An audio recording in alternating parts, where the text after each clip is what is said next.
मुख्यमंत्री हेमंत सोरेन ने आज अपने आवासीय कार्यालय से लिंडे इंडिया लिमिटेड के 4 लिक्विड मेडिकल ऑक्सीजन टैंकर को ऑनलाइन फ्लैग ऑफ कर जमशेदपुर से दिल्ली के लिए रवाना किया।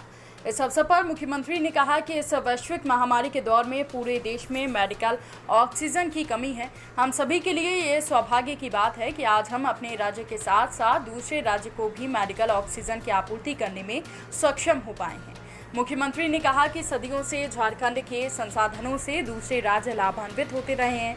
आज झारखंड के लिए गौरव की बात है कि वर्तमान समय में अमृत रूपी मेडिकल ऑक्सीजन की व्यवस्था करने में हम दूसरे राज्य को सहयोग कर पा रहे हैं। राज्य में Linde India Limited, Air Water, SAIL आदि कई कंपनियां हैं जो देश और मेडिकल ऑक्सीजन आपूर्ति के लिए आगे बढ़ रही हैं। मुख्यमंत्री ने कहा कि हमारे राज्य से ट्रेन, सड़क मार्ग आदि के माध्यम से देश के विभिन्न शहरों में ऑक्सीजन सप्लाई का काम किया जा रहा है। मुख्यमंत्री ने कहा कि इस वैश्विक महामारी के दौर में सभी को जीने का अधिकार है, सभी लोगों को हमें एक समान देखना है। मुख्यमंत्री हेमंत सोरेन ने कहा कि देश की राजधानी दिल्ली में ऑक्सीजन की कमी को देखते हुए वहां के मुख्यमंत्री ने पत्राचार के माध्यम से झारखंड सरकार के साथ संपर्क कर मेडिकल ऑक्सीजन सप्लाई के लिए आग्रह किया है। आज भारत सरकार की अनुमति से दिल्ली वासियों और दिल्ली में रहने वाले झारखंड वासियों की जीवन रक्षा के लिए हम लोगों ने मेडिकल ऑक्सीजन उपलब्ध कराने का पुनीत कार्य किया है।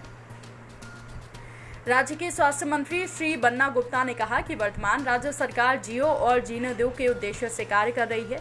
आज मुख्यमंत्री हेमंत सोरेन के नेतृत्व में पूर्वी सिंहभूम जिले के बाई माइंस स्थित लिंडे इंडिया लिमिटेड के द्वारा देश की राजधानी दिल्ली के लिए 58 टन मेडिकल ऑक्सीजन भेजने का कार्य किया जा रहा है। उन्होंने कहा कि हमारी सरकार झारखंड वासियों के जीवन की रक्षा करते हुए अन्य राज्यों के लिए भी मेडिकल ऑक्सीजन आपूर्ति करने को लेकर सहानुभूति रखती है। वर्तमान में लिंडे इंडिया लिमिटेड के द्वारा प्रतिदिन लगभग 200 टन लिक्विड मेडिकल ऑक्सीजन देश के विभिन्न राज्यों में आपूर्ति की जा रही है। लिंडे इंडिया लिमिटेड के झारखंड, उत्तर प्रदेश, हरियाणा, बिहार, दिल्ली के साथ अन्य जगहों के स्थानीय प्लांट से वहां के अस्पतालों में आवश्यक लिक्विड ऑक्सीजन सप्लाई की जा रही है। मुख्यमंत्री हेमंत सोरेन ने पूर्व सिंहभूम जिला के उपायुक्त श्री सूरज कुमार से जिले में कोरोना संक्रमित मरीजों के इलाज, ऑक्सीजन युक्त बेड की व्यवस्था, ऑक्सीजन रिफिलिंग की व्यवस्था, कोविड सर्किट के उपयोग इत्यादि सहित अन्य विषयों की जानकारी दी। उपायुक्त ने मुख्यमंत्री को अवगत कराया कि वर्तमान में जिले में 900 ऑक्सीजन बेड हैं। आने वाले दिनों में ऑक्सीजन युक्त बेड बढ़ाने की कार्य योजना जिला प्रशासन के द्वारा तैयार की गई है।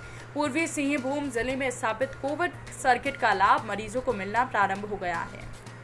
मुख्यमंत्री से वेंटिलेटर उपलब्ध कराने का आग्रह किया गया। मौके पर विधायक श्री मंगल कालिंदी और विधायक संजीव सरदार ने मुख्यमंत्री से उनके क्षेत्र में चल रहे स्वास्थ्य सुविधाओं के संबंध में पूछा। दोनों विधायकों ने अपने अपने क्षेत्र में मुख्यमंत्री से वेंटिलेटर की संख्या बढ़ाने का आग्रह किया। विधायकों ने मुख्यमंत्री के समक्ष कहा कि इस संक्रमण की घड़ी में मरीजों के उपचार के लिए वेंटिलेटर की आवश्यकता अधिक महसूस की जा रही है।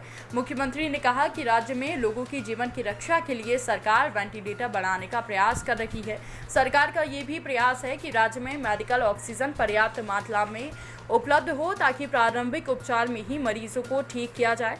इस अवसर पर मुख्यमंत्री आवासीय कार्यालय से मुख्यमंत्री के प्रधान सचिव राजीव अरुण एका, नगर विकास सचिव श्री विनय कुमार चौबे, जमशेदपुर से उपायुक्त Shri Suraj Kumar, Linde India Limited के senior manager Shri Abhijit, logistic incharge Santosh Kumar Bhagat सहित अन्य अधिकारी उपस्थित थे।